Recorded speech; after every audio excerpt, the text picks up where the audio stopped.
Depuis Washington, le message est sans détour. Donald Trump vise quelque chose de très précis. Tourner la page du conflit, alléger la facture et engranger des bénéfices politiques chez lui. Ce qu'il lui faut, un résultat tangible. Pas une paix idéale, encore moins un chef-d'œuvre diplomatique, mais un accord suffisamment présentable pour être brandi comme un succès électoral. En face, Vladimir Poutine joue sa propre partition. Consolider les gains territoriaux, bloquer l'expansion de l'OTAN et forcer le monde à traiter la Russie comme un acteur incontournable. Et au milieu de ce jeu à deux, Zelensky. Ou plutôt, presque pas. Car ni Trump ni Poutine n'ont réellement besoin de lui pour atteindre leurs objectifs. Il devient accessoire. C'est là que le scénario prend une tournure captivante. À quoi ressemble ce plan dans la réalité? Oubliez les signatures solennelles et les photos historiques. Il ne s'agit pas d'un grand traité. C'est une mécanique politique, une série d'événements qui s'enchaînent lentement mais sûrement. Et croyez-moi, la suite mérite toute votre attention. Trump et Poutine posent alors leurs conditions, noir sur blanc. Premier point, Washington exige un arrêt immédiat des hostilités sur la ligne de front actuelle. 0 tir, 0 mouvement, 0 mètre de terrain en plus. Un gel absolu de la situation militaire. Deuxième levier, la fin des envois d'armements lourds américains. Qu'on parle de suspension temporaire, de réexamen ou de simple ajustement stratégique, peu importe l'étiquette. Le résultat, lui, est limpide. Sans approvisionnement, Kiev n'a plus les moyens de continuer la guerre. Et c'est précisément le but. Contraindre l'Ukraine, par la réalité du terrain, à s'asseoir à la table des négociations avec Moscou. Troisième message, adressé cette fois à l'Europe, sans détour ni ambiguïté. Voici désormais la nouvelle norme. Donald Trump veut rappeler à Bruxelles qui décide des accords et qui est capable de les faire capoter. Depuis 2022, sous la houlette de l'Union européenne et de l'administration Biden, aucun progrès tangible. Pire encore, loin de calmer le jeu, chaque étape a contribué à tendre un peu plus la situation. Et quatrièmement, l'avenir de l'Ukraine est réduit à une perspective purement économique. Pas d'adhésion à l'OTAN, aucune garantie de l'article 5, au mieux un fragile équilibre, des engagements bilatéraux sans véritable force contraignante. L'élément décisif, c'est que Zelensky n'a rien à signer pour que cela devienne réalité. Cela se produit tout simplement. De facto, Zelensky doit-il accepter cette situation? Juridiquement, peut-être pas. Politiquement et factuellement, en revanche, oui. Absolument. Il sera contraint d'avaler cette réalité ou de s'y briser. Il peut se lever et déclarer « Je rejette cet accord ». Mais que se passe-t-il ensuite? Les États-Unis réduisent progressivement leur soutien. L'Europe hésite, comme à son habitude. Le front ne se stabilise pas en faveur de Kiev et, soudain, Zelensky n'est plus le président héroïque en temps de guerre, mais le politicien obstiné qui empêche un cessez-le-feu. C'est précisément là que réside la perfection de ce piège. C'est le calcul que Trump a patiemment mis en place. Et pourquoi fonctionne-t-il si bien? Parce que, sur un point, l'AfD avait raison. Les États-Unis utilisent leur puissance pour transformer l'Europe et l'Ukraine en simples pions. Il ne s'agit pas de solidarité, mais d'intérêt. Froid, calculé, efficace. Quelles options restent réellement à Zelensky? De manière réaliste, seulement 3. Et aucune n'est vraiment bonne. Option 1. Accepter et reformuler le récit. Présenter le cessez-le-feu comme une pause tactique, comme une protection des civils, comme une respiration nécessaire. Politiquement extrêmement risqué, mais peut-être viable. Ce serait la voie du moindre dommage, du moins pour sa survie politique personnelle. Option 2. Forcer l'escalade.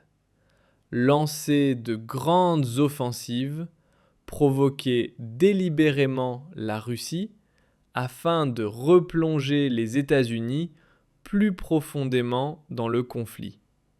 Mais c'est une mission suicidaire. Si cela échoue, il apparaîtra comme celui qui empêche la paix. Politiquement, c'est fini. Option 3. Internationaliser le conflit contre Washington. Mobiliser l'Europe, saisir l'ONU, construire une pression morale. Mais sans l'appui des États-Unis, cela reste de la pure politique symbolique. La morale ne remplace pas les munitions et les appels ne gagnent pas les guerres. Et c'est précisément là qu'entre en scène l'Europe, ou plutôt qu'elle apparaît à l'écran. Il y aura des protestations, des débats, des sommets extraordinaires. Mais aucun pays européen, pas même l'Allemagne ou la France, n'est prêt à poursuivre cette guerre sans les États-Unis. Personne ne veut la financer. Personne ne veut aller plus loin dans l'escalade militaire. Pourquoi ? Parce que depuis des décennies, l'Europe suit l'architecture de sécurité américaine. Non par conviction, mais par dépendance totale à l'OTAN. C'est exactement ce que l'Alternative pour l'Allemagne souligne depuis des années. L'Europe devrait se libérer de cette dépendance et défendre enfin ses propres intérêts. Au lieu de cela, elle danse au rythme de Washington et, au final, c'est l'Ukraine qui en paie le prix. La conclusion stratégique est claire. Il ne s'agit pas d'une trahison au sens classique, mais d'un changement de système. L'Ukraine était un moyen au service de la confrontation géopolitique avec la Russie. Aujourd'hui, la finalité change. Donald Trump veut des victoires électorales et, en conséquence, la manière d'agir évolue. Volodymyr Zelensky n'est pas insignifiant, mais il est remplaçable. C'est précisément pour cela qu'il apprend tant de choses par les médias. Ce n'est pas une erreur, c'est le message même. Tu es interchangeable ici. Et accrochez-vous, car cela devient encore plus intense. Washington trace une ligne rouge d'une brutalité implacable. Trump met le pistolet sur la tempe de Zelensky. Et le point que beaucoup négligent, c'est que Zelensky n'est pas le seul à être soumis à un ultimatum.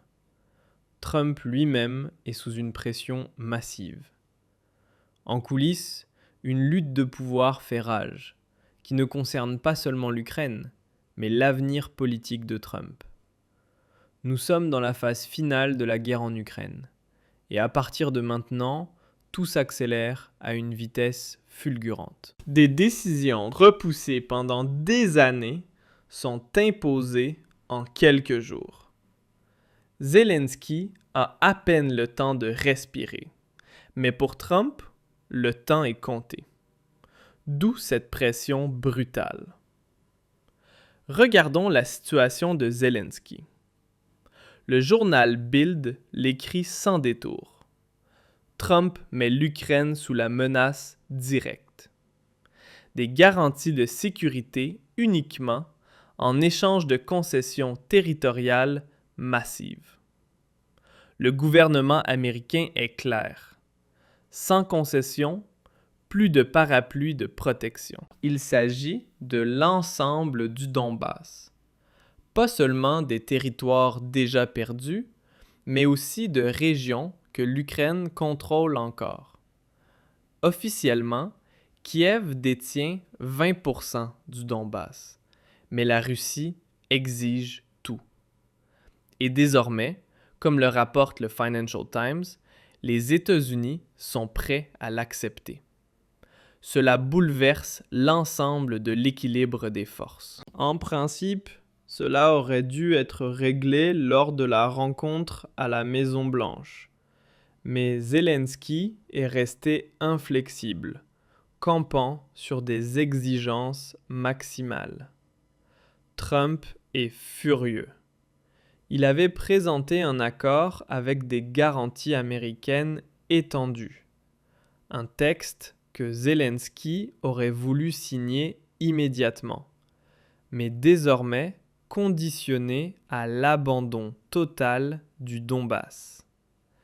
Trump durcit le ton, car cette guerre menace directement sa propre survie politique. Un député ukrainien, Oleksiy Aristov, a déclaré: les États-Unis ont fixé une date limite au 15 mai.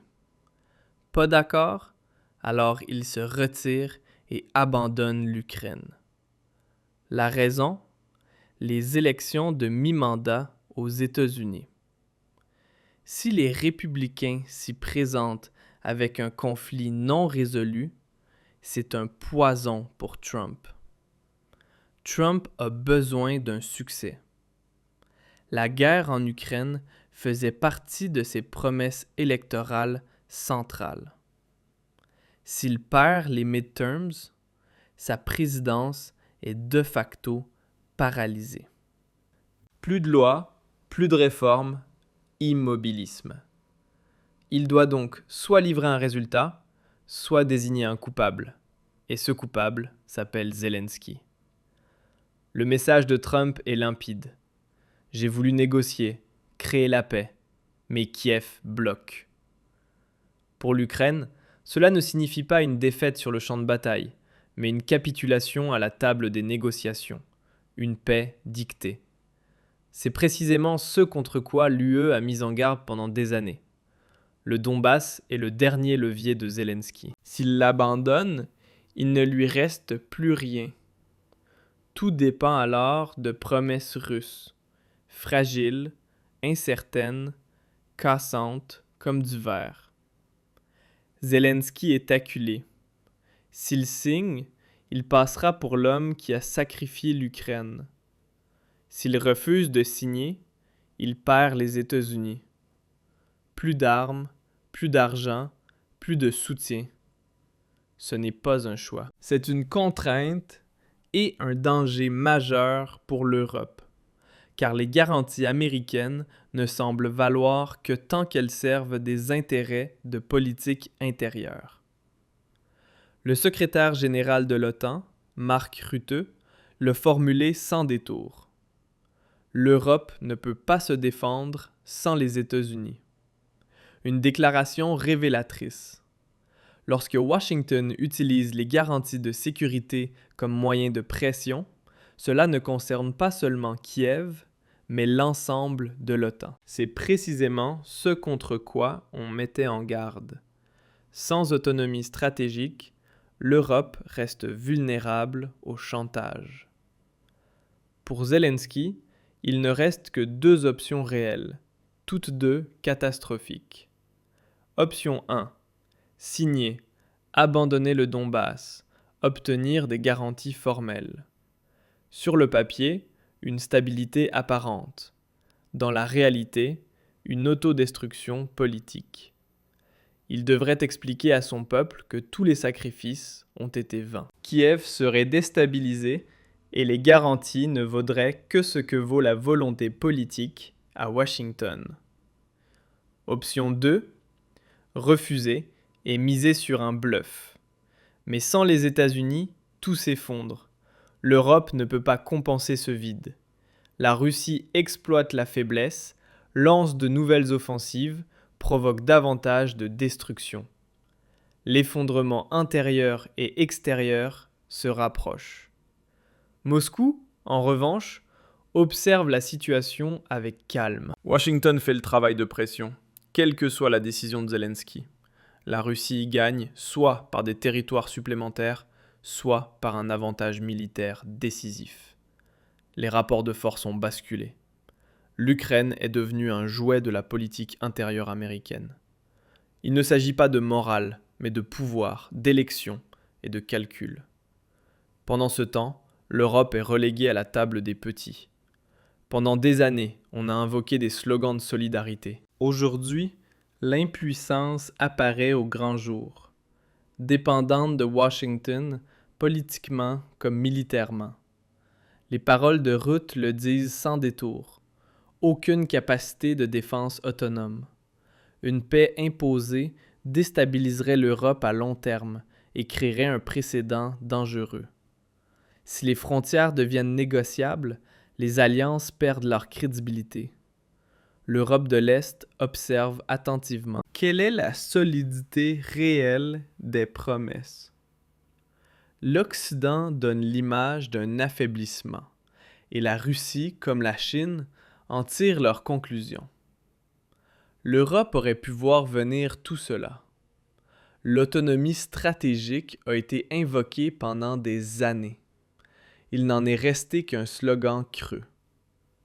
L'heure de payer la facture a sonné. Pour Zelensky, l'issue politique est fatale dans tous les cas. Pour Trump, seul compte le résultat, à temps pour les élections de mi-mandat. Peu importe sa durabilité. Parlons de l'accord. Pas une paix réelle, mais un conflit gelé. L'Ukraine perd des territoires, une économie sans sécurité, des tensions politiques, des protestations. Militairement, la Russie se renforce, l'Ukraine s'affaiblit. Pour l'Europe, c'est un tabou brisé. Les frontières deviennent négociables. L'OTAN s'en trouve affaiblie, la confiance recule. À long terme, l'Occident s'érode et ses adversaires testent les limites. Nous sommes dans la phase finale, non par les armes, mais par les urnes. L'Ukraine est un objet, non un sujet. Douce amère conclusion. Pas de paix stable, mais un état fragile. Si cette analyse vous a plu, laissez un like, abonnez-vous à la chaîne et activez la cloche. À la prochaine vidéo, votre Michael Goldman.